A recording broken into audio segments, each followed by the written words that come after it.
Moïse Katumbi yo na ekiri na yo na ba matata ponyo so bolimbo ya na Congo central bozwa Jacques Mbadu botia liboso na ntasa litumba boyeli biso ye après tondimi bino na Congo central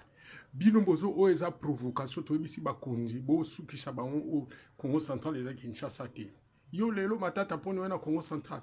yo okomisi boma désert bino mutu bokamati lelo ozwa buka projet ya bukanga lonzo wana ezalaki baya agro pastoral wana yana luozi oboya développement luozi oboya développement ya nchekimbisi baninga bachangu na madimba na nchekimbisi oboya lelo oyo bino boya yo penzo oyo nyonso bosali na Congo central yo matata ponyo yo nengoza wana yo route nationale numéro 16 chef de l'État, ancien chef de l'État, Joseph Kabila, a sali coup d'envoi 3 fois. Na 3 fois, wana sali. Oboya kobimisa mbongo kanga penza obloka mbongo basa la route nationale numéro 16 te.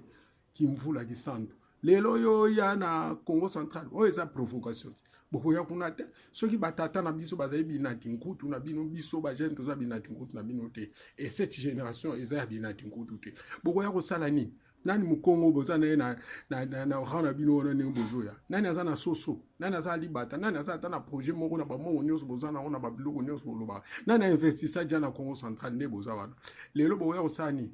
yo Moïse Katumbi yo tinda France Kalomba finga mutaka savu butolo bakani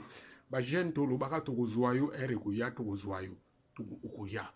okoya to komeka ko ya te na Congo central obwa mabwa komeka koya te toza na besoin na bino te na Congo central et tozali awa tozozela bino soki bolingo ya ndenge tolobi boizwa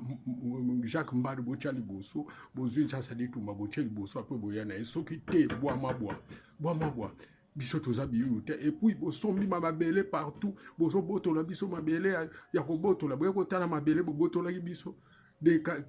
Kasangulu, Madimba, Chiela, Songololo,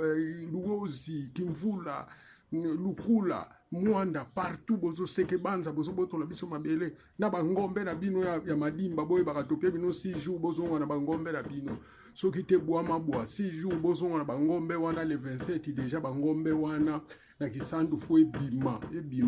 boya ko meka makolo kuna te parce que boa mabwa to boy ba provocation mukongo azazwa te biso toza subi na tinkutu te tokozwa bino kaka na terrain biso kaka na terrain bwa mabwa bongo bisimbi nyonso ne lukala ne tuti dia tia mvita kaka mvita tokoyeba bwa mabwa kaka